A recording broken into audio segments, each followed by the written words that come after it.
It's always been ambitious, not for Tokyo, but Texas. The idea that bullet trains like these could connect Dallas and Houston in 90 minutes. Question is, though, is it ever going to happen? I'm Jason, and I'm Jason. We call Texas Central the company building the bullet train for our podcast. Jason and Jason born 4 days apart. How'd you know that? Very good. You've done some research on us. Wow. And they let us talk to the CEO, Carlos Aguilar, there. Anticipated construction is what we're hearing is going to start in roughly 6 months at the end of this year or beginning of next year. Is that timeline still on track? Well, it all depends on funding. You know, that's the real item that we're working on now. All the major items that we need to support the execution phase are in place. In other words, the feds have signed off on everything. Now comes the real challenge, finding the money to pay for it.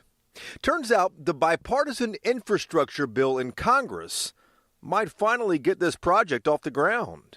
I think whatever happens with the infrastructure is key to us. I believe that would be the final element that would bring us together. Congress could vote on it in a couple of weeks. The Texas bullet train would not get tax money, but rather long-term loans from the legislation. How much roughly is Texas Central hoping to get loan-wise from the infrastructure package to tie this thing off? How much it is or ends up being, I cannot say precisely. Our current estimate is around $12 billion, but it could be more. It is in that range. $12 billion in loans. The total project cost is $24 billion, so about half that money is still needed.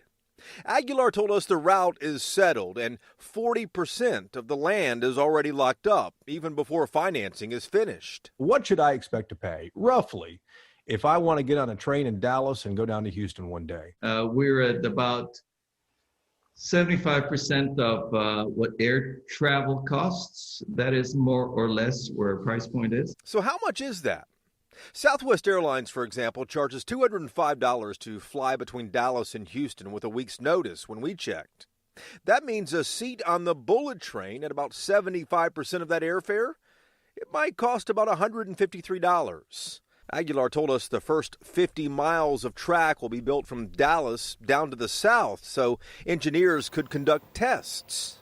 It's still expected to be the first bullet train in the U.S.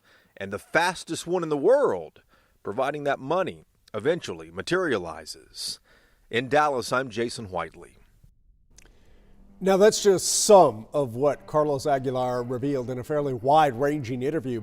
You can hear the Jason's entire conversation with him on the latest episode of Yolitics.